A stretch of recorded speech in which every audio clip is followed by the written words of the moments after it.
대치동 불빛 아래서 난 그 빛을 봐. 내일을 향해 뛰어가는 그 눈빛을 봐. 이제 그 빛을 너에게도 주려고 해. 바로 그게 대치클. 네, 안녕하세요 여러분. 대치클래스 고1 첫 모의고사 준비반 과학 영역을 맡은 최유서 선생님입니다. 여러분, 우리 첫 번째 시간에는요, 여기 보이는 것처럼 중앙물리 기출을 한번 볼 건데요. 중학교 1, 2, 3학년 내용을 바탕으로 여러분들이 풀어보는 고1 3월 모의고사에서 자, 여기 보이는 여러 가지 힘 단원의 탄성력과 부력, 중력, 마찰력을 배웠던 것을 한번 복습을 해볼 거고요. 여기에서의 출제 포인트들을 우리가 짚어보면서 실제로 모의고사에는 어떤 것들이 나왔는지 한번 이야기해보는 시간을 갖도록 하겠습니다. 자, 그럼 바로 한번 볼 건데요. 우리가 첫 번째로 다뤄볼 개념은 바로 탄성력입니다. 자, 여러분, 탄성력 기억나시나요? 우리가 중학교 1학년 때 공부를 했던 것인데요. 탄성력 하면 여러분, 용수철 그림을 떠올리셔야 합니다. 자, 정의를 한번 보면요. 물체가 힘을 받아서 모양이 변형이 되었어요. 그랬을 때 원래 모양으로 돌아가려는 힘을 보고 우리가 탄성력이라고 부릅니다. 여러분들이 용수철을 이렇게 찌그러뜨리거나 이렇게 늘리게 되면 원래 모양으로 돌아가기 위해서 이 용수철이 발휘하는 그 힘을 의미하는 것입니다. 자, 한번 볼 건데요. 이 용수철에서 우리가 어떻게 찾을 수 있는지 한번 이야기해 볼게요. 자, 우선 우리는 원래 모양을 한번 그려볼 거예요. 자, 원래 모양이라는 것은 우리가 벽에 달려있는 용수철을 한번 보도록 하겠습니다. 자, 이만큼의 길이로 용수철이 존재하고 있었는데 여러분이 여기에 밀었어요. 밀어줌. 자, 그럼 여러분 이 용수철이 어떻게 될까요? 길이가 짧아지겠죠? 원래의 길이보다 훨씬 더 짧아질 것입니다. 자, 그러면 이 경우에 우리가 손으로 밀고 있는 거 한번 같이 그려볼까요? 자, 이거 손가락입니다. 자, 밀면 내가 이쪽으로 힘을 주었더니 용수철을 원래의 모양을 회복하기 위해서 반대쪽으로 어떻죠? 네, 탄성력을 발휘를 할 거예요. 자, 이때 생겨나는 것이 바로 탄성력입니다. 그러면 탄성력은 내가 물체의 모양을 변형하기 위해서 준 힘의 반대 방향이구나 라고 생각하면 되겠죠? 자, 그럼 세 번째로 우리가 이것도 생각할 수 있어요. 당김. 자, 이 경우에는 어떻죠? 우리가 용수철에 손을 대고 쭉 당겨봤어요. 그러면 원래 길이보다 훨씬 더 길어지게 될 거예요. 자, 이렇게 이번에도 손을 그려보았습니다. 자, 그럼 이번에는 내가 이 방향으로 힘을 가해 주었는데 반대 방향으로 현재 탄성력이 생기고 있을 거예요.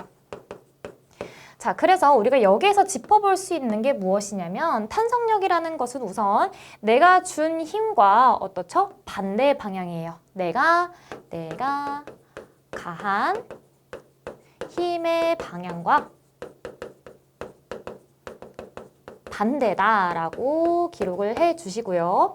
크기에 대해서도 생각을 해볼 겁니다. 자, 여러분, 제가 여기에 1N의 크기만큼 밀어주게 된다면 탄성력도 역시 1N의 크기만큼 내 쪽으로 오게 될 거예요.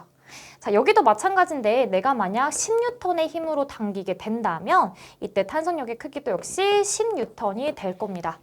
자, 그래서 내가 가한 힘의 크기와 동일하다는 것이에요. 내가 가한 힘의 크기와 탄성력의 크기는 동일하게 됩니다. 자, 그럼 이걸 가지고 우리가 한 가지 더 이야기를 해볼 건데요.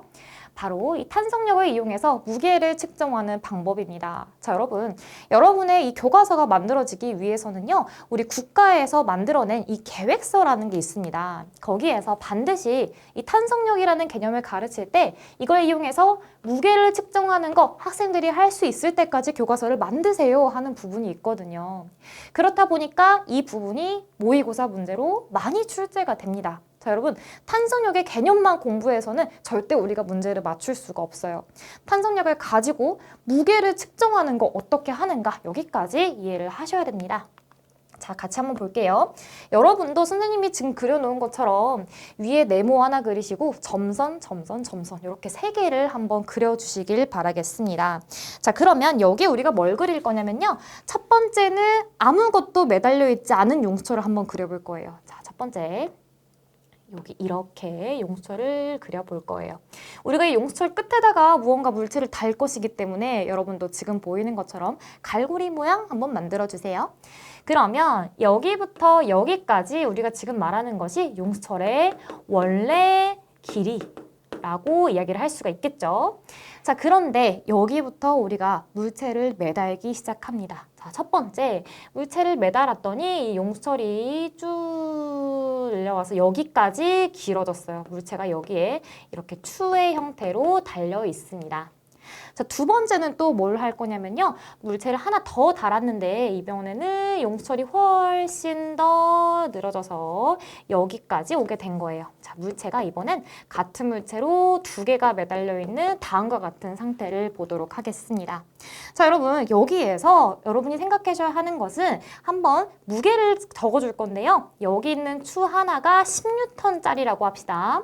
자, 그러면 여기도 10N 그리고 여기도 10N 다 해서 여기는 20N만큼의 무게가 용수철에 가해지고 있는 거예요.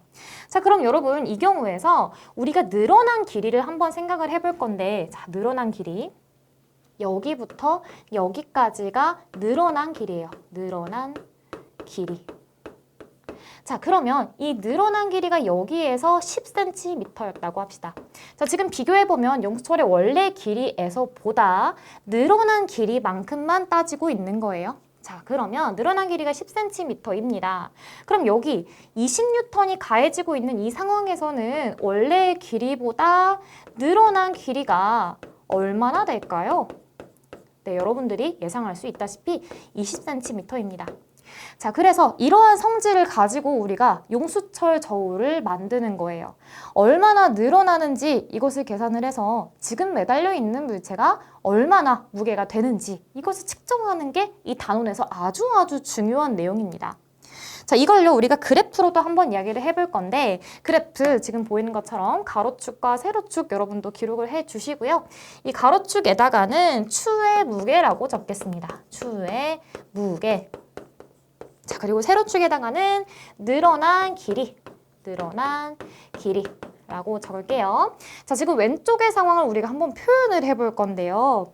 우리가 추의 무게를 하나도 달지 않았을 때 원래 길이였어요.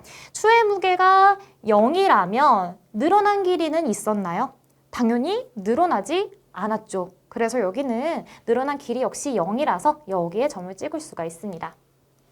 자, 그럼 이번에는 추의 무게를 우리가 같이 10N으로 늘렸어요. 여기 단위는 이제 뉴턴이 되겠죠? 10N으로 늘렸더니 늘어난 길이는 현재 10cm가 됐습니다. 자, 여기 10 이렇게 두 점이 만나는 곳에 점을 찍을 수가 있겠죠?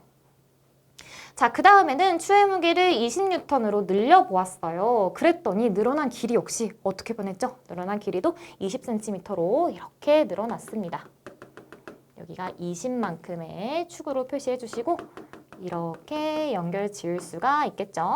자, 그래서 여러분들이 다 그은 다음에 이렇게 선을 한번 그어보면요. 자, 여기 이렇게 점이 찍혔어야 될 거예요. 이렇게 점을 그어보면 일직선으로 이어지는 그래프가 하나 나오게 됩니다. 자, 그래서 우리가 알아볼 수 있는 것은 늘어난 길이는 여기에 매달려 있는 추의 무게에 뭐한다? 비례한다라는 걸 알아볼 수가 있어요. 자, 한번 적어볼게요. 용수철이 늘어난 길이. 자, 여러분 비례하는 거 수학 기호를 어떻게 표시하죠? 비례하는 거 이렇게 표시합니다. 여기에 매달린 추의 무게예요. 자, 그리고 용수철이 늘어난 길이는 뭘 말해주는 거죠? 얼마나 늘어났다라는 것은 좀 더 원래 길이로 돌아가려는 무엇이 작용하고 있다? 탄성력을 의미합니다. 용수철이 늘어난 길이는 즉 탄성력의 크기를 표현해 주는 거예요. 그 말은 추가 많이 매달리면 매달릴수록 탄성력도 역시 많이 작용하고 있겠구나 라고 생각해 볼 수가 있는 거겠죠. 자, 그러면 우리 한번 여기 있는 것도 읽어볼게요. 용수철이 늘어난 길이를 측정하여 매달린 물체의 무게를 측정할 수 있다라는 거 여러분 결론도 한번 정리를 해 주시고요. 자, 그러면 바로 문제를 들어가 보도록 하겠습니다. 자, 5번 문제에서 그림과 같이 동일한 용수철 A와 B가 연직 아래로 같은 길이만큼 늘어난 채 정지해 있습니다. 자, 여러분, A랑 B는요, 연직 아래 이렇게 완전히 수직으로 이어져 있다는 소리고요. 여기 같은 길이만큼 늘어나 있대요. 자, 여기 보면 여기부터 여기까지가 늘어난 길이입니다. 라고 표시가 된 거예요. 자, 그 말은 뭐죠? 탄성력의 크기가 동일하다는 걸 보여줍니다. 탄성력 크기 동일해요. 자, 그런데 문제에서 줬어요. A와 B의 탄성력의 크기는 각각 FA 그리고 FB입니다. 그러면 FA와 FB의 크기가 같다는 것도 표시가 된 거예요. 자, 그리고 왼손이 A를 직접 당기는 힘, 오른손이 B에 매달린 추를 당기는 힘의 크기가 FA와 FB라고 합니다. 자, 여러분 지금 왼손, 오른손으로 이 추를 당기고 용수철을 당기고 하는 작업을 하고 있어요. 자, 그러면 이때 우리가 힘의 크기를 옳게 비교한 것은? 이라고 물어봤는데, 자, 우선 탄성력의 크기, 왼쪽의 용수철 A와 오른쪽의 용수철 B에 작용하는 탄성력 크기 어떻죠? FA와 FB가 같다는 걸 알려준 거예요. 그래서 우리 여기 있는 3번과 4번에 동그라미를 해주시고 그 뒤로 손이 당기는 힘의 크기를 한번 생각해 보아야 하는데, 자, 여러분 여기에서 우리가 한 가지 생각해 보아야 할 것이 있습니다. 자, 어떤 물체의 정지 상태에 대해서 이야기해 볼게요. 물체의 정지 상태. 자, 여러분 어떤 물체가 정지해 있다는 건 이 힘에 가해지고 있는 모든 힘을 더했더니 그 크기가 0이라는 거예요. 자, 한번 생각해 볼게요. 어떤 물체가 있는데요. 이 물체에 예를 들어서 1N의 힘이 가해지고 있으면 이 물체는 오른쪽으로 운동을 할 거예요. 자, 그런데 이쪽 방향으로 1N의 힘이 가해지는 게 아니라 여기로 1N이 가해지는데 반대쪽으로 다른 친구가 1N의 크기로 당기고 있는 거예요. 그러면 전체적으로 봤을 때 이 물체에 가해지고 있는 크기는, 힘의 크기는 0N입니다. 따라서 이 경우는 운동하지 않고 정지 상태로 있을 거예요.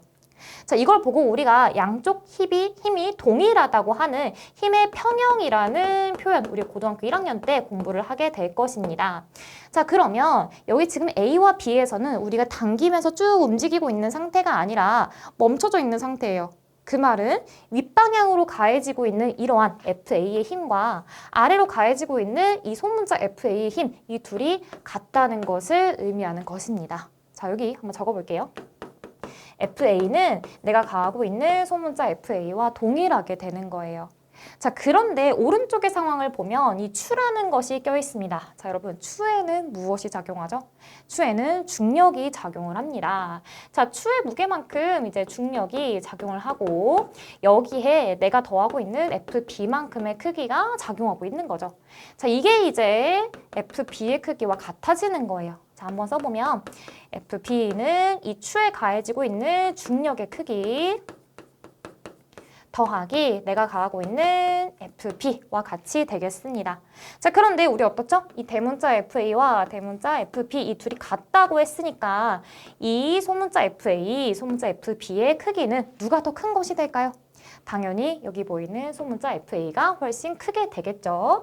소문자 FA가 더 큰 쪽으로 되어 있는 요거를 골라주시면 우리 3번을 답으로 체크할 수가 있게 될 것입니다.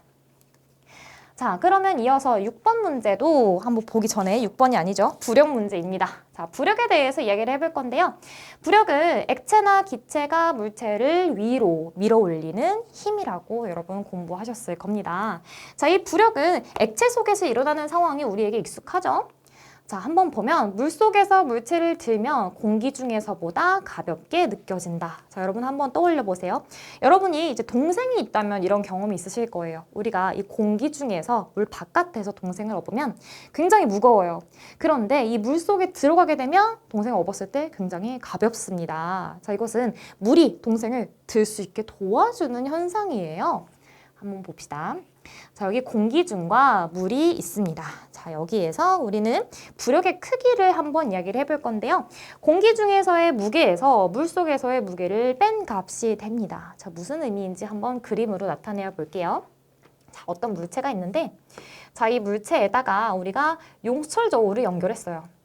자, 용수철 저울의 눈금을 읽어보니까 자, 이 추를 보고 몇 뉴턴이다 라고 이야기를 하고 있냐면 요거 10뉴턴입니다 라고 우리가 눈금을 읽은 거예요.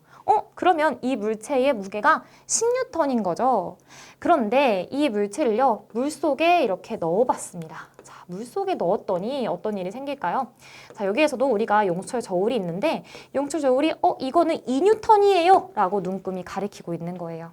자, 그 말은 뭐죠? 우리가 한번 표시를 해볼게요. 왼쪽에서의 상황은요, 이 추를 아래로 당기고 있는 이 중력의 크기가 10뉴턴이라는 것을 보여줍니다. 자, 그런데 이 중력의 크기 10뉴턴은 변하지 않아요. 그런데 오른쪽에 있는 물 속에 있기 때문에 부력이 작용을 하죠. 부력이 얼만큼? 8뉴턴만큼 위쪽 방향으로 드는 걸 도와주고 있기 때문에 이 용수철은 2뉴턴이다 라고 느끼게 되는 거예요. 자, 따라서 이 상황을 우리가 정리를 해보면 부력의 크기라는 것은 공기 중에서의 무게, 원래 우리는 공기 중에서 10뉴턴으로 측정을 했는데 물속에서의 무게, 용수철 저울이 현재는 2뉴턴이라고 측정을 합니다. 그러면 그 차이만큼 8뉴턴은 현재 부력이군요 라고 해석할 수가 있게 되는 것이에요. 자, 그러면 부력의 개념을 알았으니까 우리가 이 부력을 가지고 물에 잠긴 부피 어떤 관련이 있는지 이야기를 해보겠습니다. 자, 그림을 같이 한번 그려볼 건데요. 물속에 있는 물체는요, 부피에 따라서, 잠겨있는 부피에 따라서 이 부력의 크기가 달라지게 됩니다. 자, 첫 번째로 이 물체가 완전히 바깥에 있는 경우 같이 한번 그려볼 것이고요. 자, 이 위에는 항상 용수철 저울이 달려 있습니다.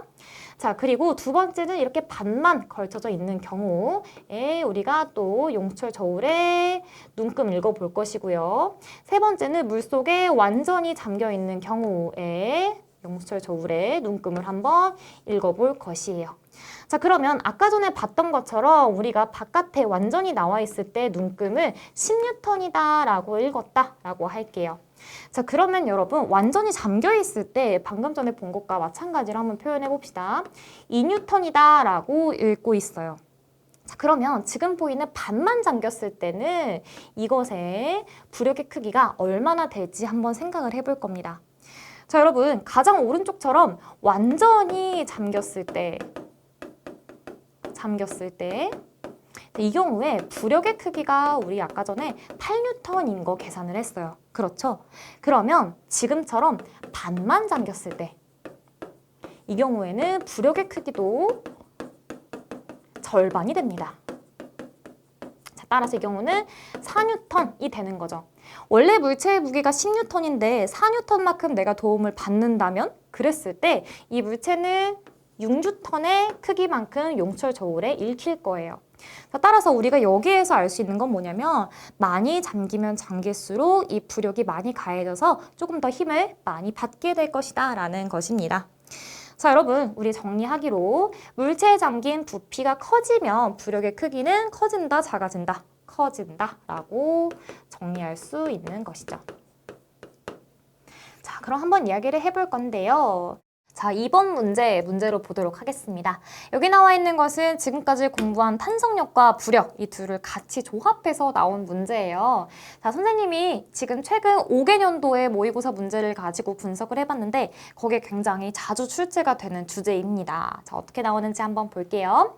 자, 우선 실험 과정이 나와 있는데 용수철 저울에 질량이 100g짜리인 추를 매달았어요. 자, 그리고 추가 정지한 상태에서 자, 추가 반드시 정지를 해야 하죠. 그래야 우리가 아래쪽으로 가해지고 있는 중력의 크기와 위쪽으로 지금 가해지고 있는 탄성력의 크기가 동일한 상태를 의미합니다. 그래서 우리가 늘어나 있는 길이를 갖고 추의 무게를 지금 현재 표시를 하고 있습니다. 자, 그러면 이 상태에서 용수철 저울의 눈금을 읽었고요. 그리고 나에서는 가해 추를 물속에 완전히 잠기게 하고 추가 정지한 상태에서 용수철 저울의 눈금을 읽었어요. 자, 여러분 여기에서 정지를 했습니다. 물속에서 우리가 정지를 했다는 것은 위쪽으로 현재 부력을 받고 있다는 것을 의미해요. 자, 그럼 여러분 중력에 의해서 아래쪽으로 당겨지기만 하던 이 추가 부력에 의해서 도움을 받고 있어요. 그러면 여기 있는 눈금의 크기는 어떻게 변할까요? 이 전보다 훨씬 가벼우니까 눈금의 크기 작아지게 되겠죠. 자, 그래서 우리가 한번 표를 분석해 볼 건데 실험 결과 100g짜리를 이용해서 가에서 측정한 값이 여기가 W라고 나와 있고요. 나에서 측정한 값이 기억이라고 나와 있습니다. 자, 당연히 크기는 W가 기억보다 훨씬 크겠죠. 그리고 부력의 크기를 계산해 보면 W에서 기억을 뺀 값이 지금 100g짜리 추에 가해지고 있는 부력의 크기다라고 분석할 수가 있겠습니다. 자, 그러면 이번에는 쭉 읽어볼게요. 이 다에서는 질량이 200g인 추로 바꾸어서 가와 나 사이의 과정을 반복한다라고 했습니다.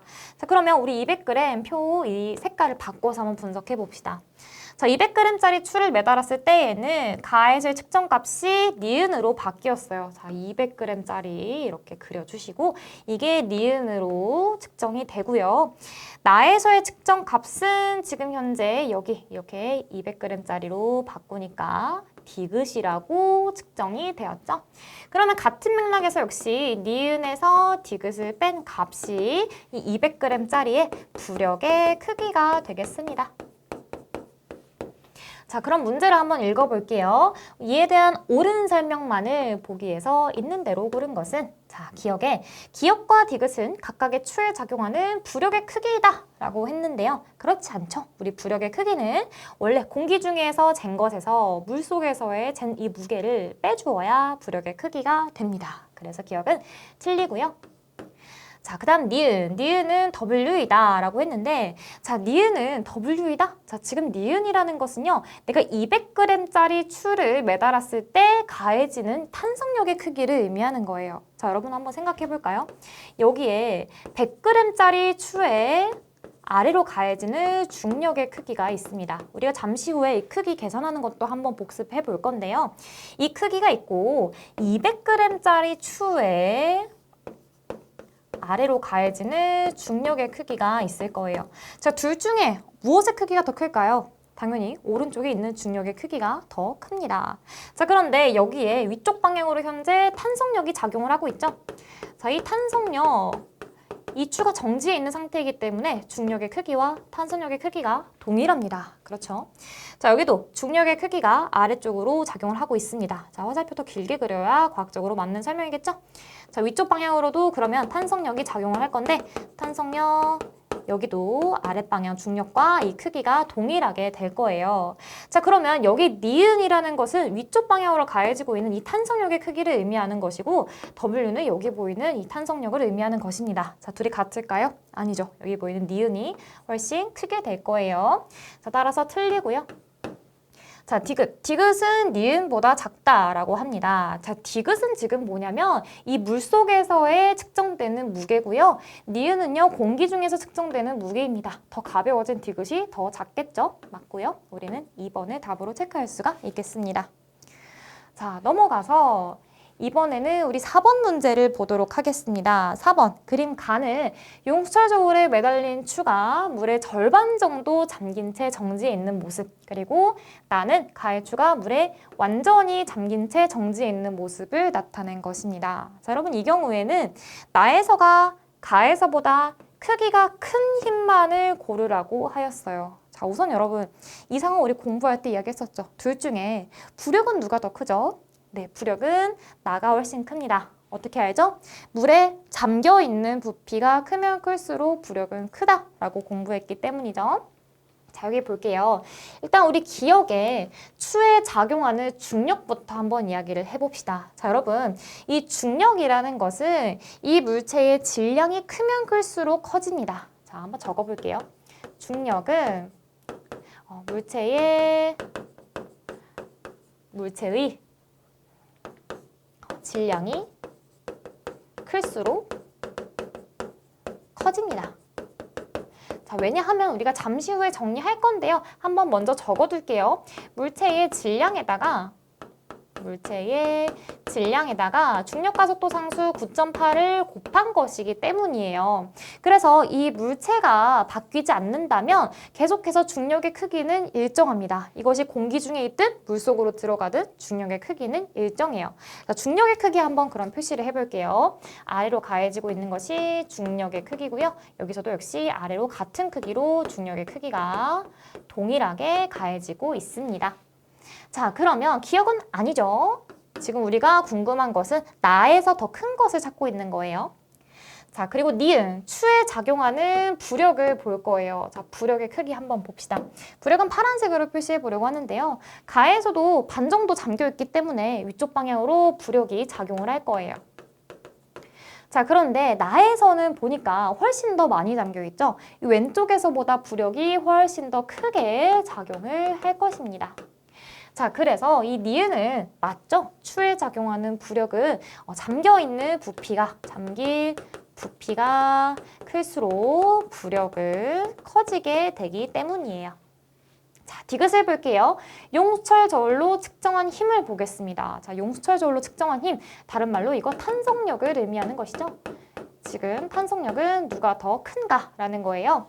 자, 지금 가에서 보면 추의 원래 무게가 있는데 부력의 도움을 살짝 받아서 원래 무게보다는 조금 더 가볍게 측정을 될 거예요. 그럼 여기에서는 중력의 크기 빼기 부력의 크기가 되는 것이고 여기도 마찬가지로 중력의 크기 빼기 부력의 크기가 됩니다. 자, 그런데 이 여기에서와 오른쪽에서의 중력의 크기는 동일한데요. 부력의 크기는 오른쪽에서가 훨씬 더 크죠. 그런데 이 값을 많이 뺐기 때문에 현재는 이 왼쪽에서가 중력의 크기 빼기 부력의 크기가 더 커집니다. 즉 이게 탄성력의 크기가 되겠죠. 따라서 왼쪽에서의 용수철 저울이 나는 지금 좀 더 무거워 라고 해석을 하는 거예요. 그러면 디귿은 지금 나가 더 큰 게 아니라 가가 훨씬 더 크죠. 그래서 디귿은 틀립니다. 자, 우리는 그럼 니은만 들어있는 1번을 답으로 골라주시면 되겠습니다. 자, 그럼 여기서부터는요, 여러분, 최근 5년간은 우리 모의고사에 출제되지 않았던 것들을 한번 공부를 해볼 거예요. 자, 그럼 여러분 어떻게 할 거예요? 5년간 안 나왔으니까 앞으로도 안 나오겠지가 아니라 이제는 나올 때가 되었다라는 거 생각하셔야 됩니다. 자, 그래서 이번에는 우리가 중력과 마찰력에 대해서 이야기를 해볼 건데요. 중학교 1학년 때는 이 전에 봤던 두 개념이 이 부력, 탄성력, 그리고 마찰력, 중력 모두 다 배웠어요. 그러니까 여기 나오는 개념들 여러분 한 번 더 복습을 하시면서 어느 포인트가 문제로 나올 수 있을까 한번 생각해 보시면 좋겠습니다. 자, 같이 한번 이야기를 해볼 건데요. 먼저 우리는 중력에 대해서 이야기를 할 거예요. 자, 중력이라는 것은 지구가 물체를 지구 중심 방향으로 당기는 힘을 보고 우리가 중력이라고 합니다. 자, 무게와 질량의 차이, 요거 우리가 출제 포인트로 선생님 말씀드려 볼 것 같은데요. 자, 이 표를 보면서 이야기를 해보도록 하겠습니다. 자, 여러분, 무게라는 것은요, 물체에 작용하는 중력의 크기예요. 자, 여러분, 우리가 중력의 정의를 한 번 더 떠올려 보면 여기 이렇게 지구가 있는데 어떤 물체가 떨어진다고 할 때 어떤 방향으로 떨어질까 보았더니 지구 중심 방향으로 떨어지더라는 거예요. 다른 위치에 가도 이런 곳에서 떨어지더라도 이쪽으로 떨어지는 게 아니라 지구 중심 방향으로 떨어지고 지구 중심 방향으로 떨어집니다. 자, 그 말은 지구 중심 방향으로 당겨주는 중력이 존재하기 때문인데요. 이 중력의 크기를 보고 우리가 무게라고 부릅니다. 자, 그래서 어떤 사람이 여기에 이제 서 있다고 한다면 이 사람 밑에 우리가 체중계를 갖다 댔을 때 얼마나 이 사람을 지구가 당기고 있는지 그것을 측정을 한 거예요. 자, 이 무게 단위는 뉴턴을 사용하고요. 왜냐하면 무게는 중력의 크기니까 힘의 단위를 사용하는 것이죠. 자, 그리고 측정 도구로는 용수철 저울과 가정용 저울을 이용하게 됩니다. 어떤 용수철 저울 얼마나 많이 늘어나는가를 가지고 우리가 중력의 크기를 측정할 수가 있겠죠. 자, 뭐 예를 들어서 여기에 용수철 저울이 얼마나 늘어났는가를 갖고 이 물체의 무게를 측정할 수가 있습니다. 자, 그런데 이것과 비교해서 많이 나오는 것이 바로 질량이에요. 자, 질량의 정의는요, 물체가 가지고 있는 고유한 양을 의미합니다. 자, 그래서 이것의 단위로 킬로그램과 그램을 이용하는데요. 자, 여기 소문자로 써야죠. 킬로그램과 그램입니다. 자, 이것은 특징이 윗접시 저울과 양팔 저울처럼 무언가 비교하기 좋게 이야기를 하는 거예요. 자, 우리가 이것은 분동을 가지고 많이 이야기를 합니다. 자, 분동 이런 식으로 생긴 게 분동이에요. 분동 과학 시간에 본 적이 있으실 것 같아요. 자, 이 분동에다가 100g이라고 써있는 분동도 있을 것이고 조금 더 커다란 거 뭐 500g짜리 분동 이런 것들이 있을 거예요. 그래서 이것들은 특정 물체의 이 양을 표현을 해주는 겁니다. 자, 그러면 이러한 질량은요, 윗접시 저울로 한번 표현을 해볼까요? 자, 윗접시 저울 이렇게 양쪽을 비교하게 만들어진 이러한 것을 보고 우리가 윗접시 저울이라고 부릅니다. 자, 여기에다가요, 분동을 한번 올려볼게요. 자, 오른쪽에 내가 500g짜리 분동을 현재 올려놨어요. 그리고 왼쪽에 내가 측정하고자 하는 뭐 사과라고 할까요? 사과에 이 물체를 올려놨어요. 그랬더니 500g짜리 이 분동과 수평을 이루는 겁니다. 그러면 이 사과의 질량은 500g입니다. 라고 측정을 하는 거예요. 자, 여러분, 이렇게 두 물체가 수평을 이루는 것은요, 이걸 지구에서 측정해도 마찬가지이지만 이 장소를 달로 바꾸어도 마찬가지입니다. 이 달에 가게 된다면 둘 다 가벼워지기 때문에 양쪽은 수평을 이루는 정도가 계속해서 일정하게 유지가 되겠죠. 계속해서 수평일 거예요. 자, 여기서 하고 싶은 말은 이 질량이라는 것은 양을 의미하는 것이지 무거운 정도를 의미하는 것이 아닙니다. 그래서 항상 질량을 비교를 할 때는 이런 기준점이 되는 분동을 이용해서 우리가 양쪽에 비교할 수 있도록 활용하는 저울을 씁니다. 그것의 종류가 이렇게 보이는 윗접시 저울이고요. 자, 윗접시 저울 위쪽 방향으로 접시가 향해 있다라는 의미에서 양쪽의 이 수평을 재는 저울입니다. 양팔 저울도 마찬가지예요. 양팔 저울 이렇게 양팔 저울은 위에서 아래로 이런 식으로 이제 만들어진 것을 보고 우리가 양팔 저울이라고 부릅니다. 사람이 손으로 잡을 수가 있겠죠. 자, 그러면 여기 보이는 무게와 질량 사이에 관계가 있는데요. 아까 전에 잠깐 설명드렸던 내용인데 바로 무게는 9.8에다가 질량을 곱한 것입니다. 자, 이때 질량의 단위는 무조건 킬로그램을 써야 하고요. 무게 단위는 그때 뉴턴이 된답니다. 자, 이 중력의 크기인 무게, 질량에다가 9.8이라는 걸 곱한 건데요. 자, 9.8의 정의는 우리가 한번 이야기를 해보자면 9.8은 중력, 가속도, 상수라고 하죠. 자, 특히 이것은 지구에서의 것입니다. 지구의 것. 달에 가게 된다면 이 9.8의 6분의 1로 줄어들게 됩니다. 자, 그러면 우리가 이 중력과 관련해서 나왔던 문제를 한번 살펴볼 건데요. 자, 1번에 그림은 인형이 나무에 매달려서 정지해 있는 모습을 나타낸 것입니다.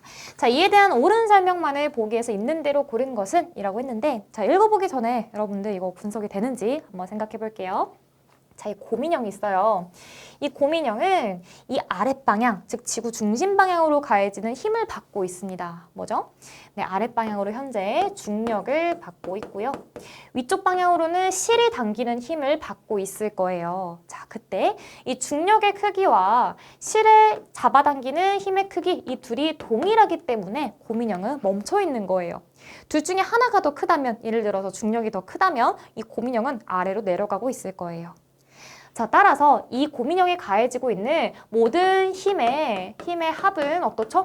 0이다 라고 우리가 생각할 수가 있어요. 위아래 어떤 방향으로도 움직이지 않는 정지 상태죠. 자, 기억해보면 인형에 작용하는 중력은 0이다 라고 했는데 중력이 0인 건 아닙니다. 중력은 있고요. 이쪽 방향으로 실이 잡아당기는 힘도 존재하죠. 자, 니은. 실이 인형을 당기는 힘과 지구가 인형을 당기는 힘은 크기가 서로 같다. 그렇죠. 그래서 정지 상태입니다. 자, 디귿. 실을 끊으면 인형은 일정한 속력으로 떨어진다라고 하는데요. 자, 실을 끊게 되면 우리가 중학교 3학년 때 이걸 배웠어요. 끊으면 이 곰인형이 떨어지기 시작할 거예요. 자, 그런데 만약 이 상황이 공기 저항이 없는 상태라면 우리 어떤 운동을 한다고 표현하죠? 네, 이 경우는 자유낙하 운동을 한다고 표현을 합니다. 자유낙하 운동, 우리 중력을 받아서 떨어지면서 속력이 점점 증가하는 운동이죠. 1초에 9.8m/s씩 속력이 증가를 합니다. 빨라지죠? 자, 이거 다음 시간에 우리가 자유낙하 운동 한 번 더 정리를 할 거고요. 자, 따라서 여기 일정한 속력으로 떨어지는 것은 아닙니다. 자, 우리 2번 니은을 체크해 주시면 되는 모의고사 문제였고요. 자, 여기가 이제 여러분이 풀기에는 좀 더 오래되기 시작한 문제들이 등장하는 부분이에요. 그래서 예전에는 이런 것까지 문제로 나왔구나, 힘의 합까지 나왔었구나 라는 거 한번 짚어보시면서 여러분들은 이제 넘어가서 마찰력을 이야기해 보도록 하겠습니다.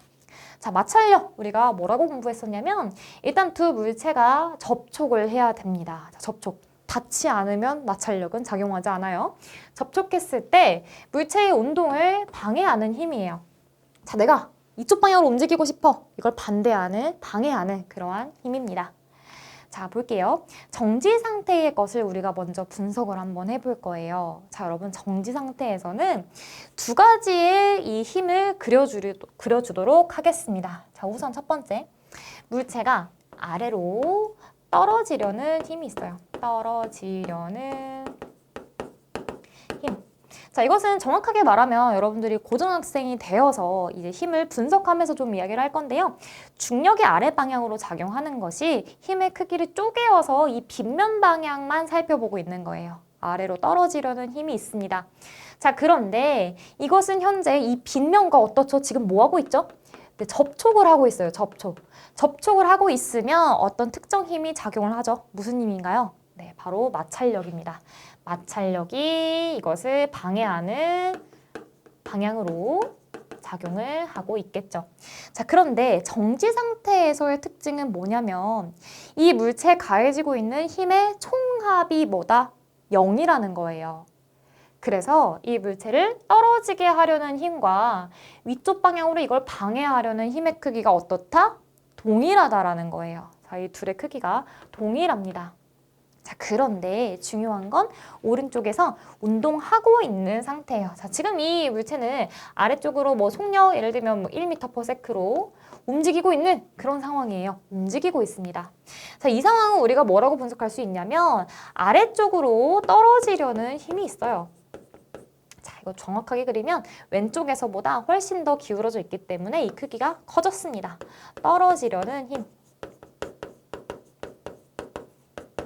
자, 그런데 이 경우는 지금 물체가 움직이고 있죠? 그 말은 떨어지려는 힘보다 위쪽으로 이걸 방해하려는 마찰력의 크기가 더 작은 거예요. 자, 그렇다 보니까 이 물체에 가해지고 있는 모든 힘의 크기가 어떻다? 0이 아니라는 거죠. 0이 아닙니다. 자, 여기 힘이 아니니까 요거 속력은 지워볼게요. 0이 아니에요. 힘의 크기가요. 이 아랫방향으로 가해지고 있는 힘의 총합이 있기 때문에 0이 아니기 때문에 아래쪽 방향으로 슬금슬금 떨어지는 운동을 한다는 것이에요. 자, 그래서 이 마찰력의 크기도 여기에서 한번 이야기를 해볼 수가 있는데요. 왼쪽에서처럼 물체가 정지해 있는 상태에서는 마찰력의 크기는 물체가 떨어지려는 미끄러지려는 적을게요. 떨어지려는 힘과 동일하다라고 할 수 있겠고요. 오른쪽에서는 이 운동하는 경우에 마찰력이 떨어지려는 힘보다 작습니다. 자, 지금 빗면에서의 경우이기 때문에 선생님이 떨어진다라는 표현을 썼는데요. 만약에 이것이 지면에서 다음과 같이 나와요. 어떤 이 물체에 끈을 매달아서 우리가 사람이 이걸 당기고 있어요. 그럼 이 경우에는 이 미끄러지려는 힘으로 표현하시면 됩니다. 미끄러지려는 힘과 이제 반대쪽으로 작용하고 있는 마찰력으로 표현을 바꾸어서 이야기를 하시면 되겠고요. 이 둘이 동일할 때는 정지 상태고 마찰력이 더 작은 상태는 운동을 하고 있는 상태다라고 이해하시면 되겠습니다. 자, 넘어가서요. 이번에는 마찰력을 크게 하는 방법 한번 짚어볼 건데요. 선생님은 이 내용 나올 것이라고 좀 예상을 해봅니다. 왜냐하면 지난 몇 년간 나오지 않았거든요. 그런데 마찰력 하면 정말 중요한, 정말 이게 강조가 되는 개념 내용이에요. 자, 한번 볼게요. 자, 여기에 선생님이 두 가지 상태의 물체를 가지고 왔습니다. 자, 이 둘의 상태, 무엇이 차이점이 발견이 되시나요? 네, 당연히 지금 뭐 하니까 오른쪽이 훨씬 더 많죠. 그러니까 더 무겁습니다. 우리가 중요한 건 물체의 무게예요. 자, 첫 번째. 더 무거운 물체일수록 마찰력이 커진다라고 한번 그림과 함께 적어볼게요. 자, 이거 우리가 측정하는 방법은 뭐냐면요. 여기에 용수철 저울을 매다는 거예요. 자, 이렇게 용수철 저울이 있습니다. 여기도 마찬가지로 이렇게 저울처럼 표시를 해줄 거고요. 오른쪽에서도 여기에 한번 이렇게 달아볼게요. 여기도 용수철 저울을 표시를 한다면 자, 이 왼쪽에서 경우에 예를 들어서 이 마찰력의 크기가 10N으로 이 눈금이 표현을 해주고 있었어요. 자, 그러면 오른쪽에 갔을 때 여기 보이는 눈금의 크기가 뭐 한 20N이다. 이런 식으로 표현이 되는 거예요. 자, 여러분 어떻게 된 건지 한번 볼게요.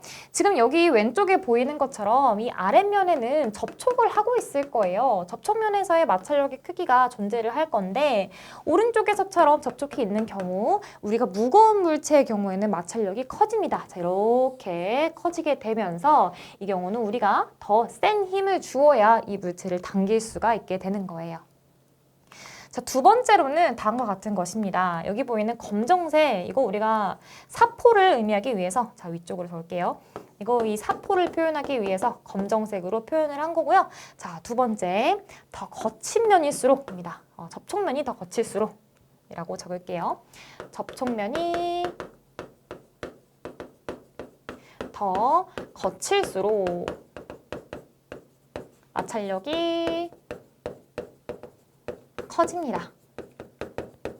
자, 이렇게 우리가 물체의 무게를 가지고 비교를 하다가 접촉면을 가지고 비교를 하려면 당연히 물체의 무게는 동일하게 유지를 해준 채로 접촉면의 종류만 바꿔주는 것이 맞겠죠. 자, 왼쪽의 경우에도 용수철 저울을 한번 표현을 해볼 거고요. 자, 이런 식으로. 그러면 위에와 마찬가지로 이거 10N이라고 읽어지겠죠? 자, 그러면 여기 사포, 까끌까끌한 그 면 위에 있습니다. 자, 그럼 이 경우에 우리가 용수철 저울을 매달아서 이것도 역시 당겨봐요. 자, 이렇게 쭉 당겨보면 이 용수철 눈금에서는 지금 현재 뭐 30N이다 라고 굉장히 큰 눈금이 익히게 될 거예요. 자, 이것도 한번 표현을 해보면 오른쪽의 것이 훨씬 더 커다란 마찰력의 크기가 갖고 있다는 것을 보여줍니다. 자, 왼쪽은 상대적으로 사포가 아닌 뭐 맨들맨들한 면이라고 했을 때 마찰력의 크기가 훨씬 작죠. 자, 그래서 이러한 경우 나올 수 있겠다라고 여러분 잘 짚어보시고요. 자, 그리고 세 번째로는 요겁니다. 자, 빗면을 이용한 마찰력의 크기를 비교하는 거 여러분 잘 짚어두셔야 하겠는데요. 처음 미끄러지기 시작하는 기울기를 비교하는 거, 이거 실험으로 중요하게 나올 수 있습니다. 자, 첫 번째 빗면 1이 나와 있어요. 자, 이 빗면은 여기 보이는 노란색 빗면을 나타낸 거예요. 자, 여러분 어떤 이 면이 있습니다. 면을요 원래 바닥에 있었어요.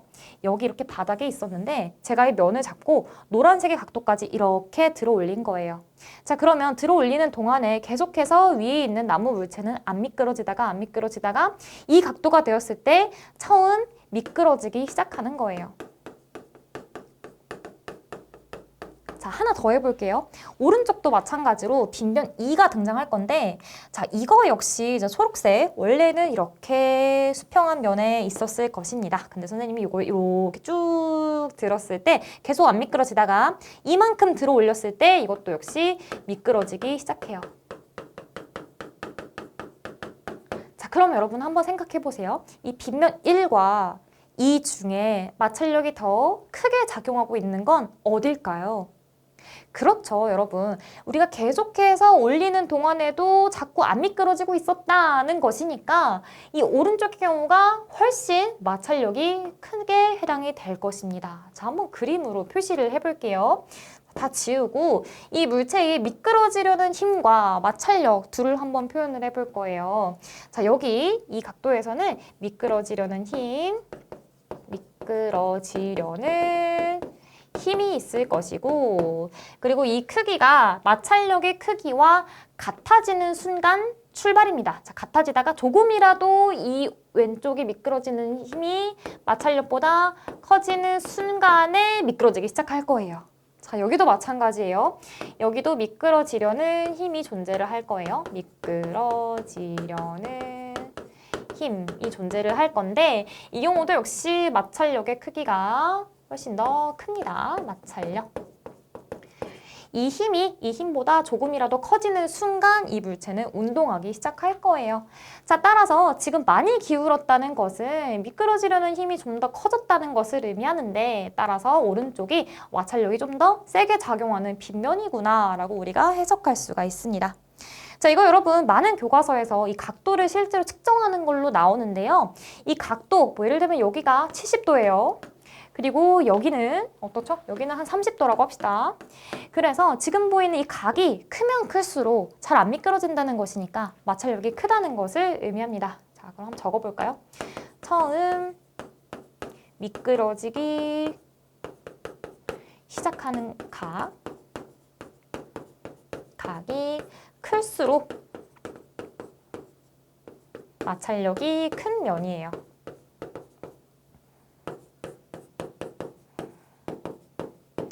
요거 잘 기억해 두시면 문제 나오셔도 여러분들 맞추실 수 있을 것이라고 생각을 합니다. 자, 그럼 문제로 한번 만나볼게요. 자, 이 문제는요, 우리 2017년 3월입니다. 굉장히 오래된 모의고사 문제인데요. 자, 이 당시에도 이 물체를 용출저울로 끌어서 마찰력을 측정해보는 그런 문제가 나와 있어요. 자, 그림은 수평면에서 물체를 수평 방향으로 크기가 10N인 일정한 힘으로 당기는 동안 물체가 일정한 속력으로 직선 운동하는 모습을 나타낸 것입니다. 자, 여기 일정한 속력이라는 것은 등속 운동을 표현하고 있어요. 자, 등속 운동은 우리가 다음 시간에 정의를 할 건데 이 물체에 가해지는 힘의 크기가 전체 힘의 합이 0이 되는 순간에는 이 물체는 일정한 속력으로 등속 운동을 하게 됩니다. 자, 적어볼게요. 등속 운동. 만약에 어떤 힘이 계속해서 가해지고 있다면 이 물체는 속력이 빨라지는 운동을 하게 될 거예요. 자, 그러면 이 물체에는 계속해서 10N의 힘의 크기가 가해지고 있는데 다른 어떤 힘이 반대 방향으로 10N만큼 가해지고 있을 겁니다. 자, 이쪽 방향으로 10N만큼 무언가 가해지고 있기 때문에 이 물체에 가해지고 있는 전체 힘의 합이 0이 될 수가 있는 거예요. 자, 그러면 저 나무 토막에 왼쪽으로 10N 가해지고 있는 거 우리 뭔지 아시죠? 이거 뭡니까? 이 바닥이 물체한테 가해지고 있는 마찰력일 거예요.